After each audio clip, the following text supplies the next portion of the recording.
Hey everybody, this is John Vano from the Academy of Art University Photo Department. I'm a full-time instructor. We have another episode here of Photography on a Budget, and I have one of my students, Madison Handley. I said that right. Yep. I put up a hand.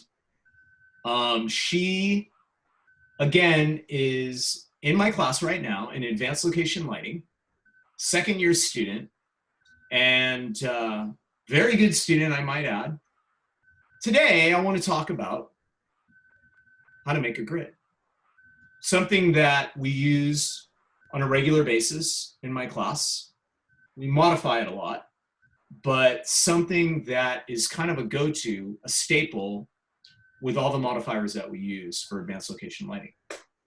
The unfortunate part, she's in Texas and did not have access to grab equipment and had to come up with something quick and also deal with shelter in place. So I told her I'm going to teach her how to make a grid. You're on the camera, all you, Madison. First, you're gonna need jumbo straws in black. I have colored just because I ran out of the black that I used on my grid. And you're gonna cut them all to pretty small pieces. You're about that big. Then you're gonna take your gaffer's tape and you're gonna tape them all together in a circle the size that you need to cover your light. And then you've got a grid. And that's awesome.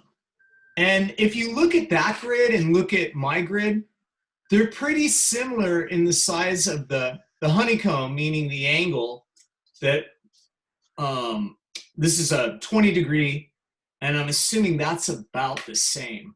Now you can make it as big as you want or as small as you want, depending on how many straws you use. I'm assuming there she probably has about 100 straws or so. If she went with more straws, obviously the circumference is going to be wider. Can you share a photograph that you did with your grid? Yes. Thank you. Okay, so here we have a shot where she placed the grid onto what they call a gobo. The gobo created the pattern on the face, but the grid condenses the light, so it isolates, it focuses, thus allowing her to have this effect on the subject's face. Very well done, Madison. Thank you.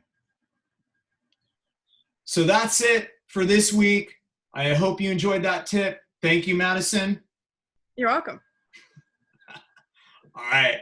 Thank you, everybody.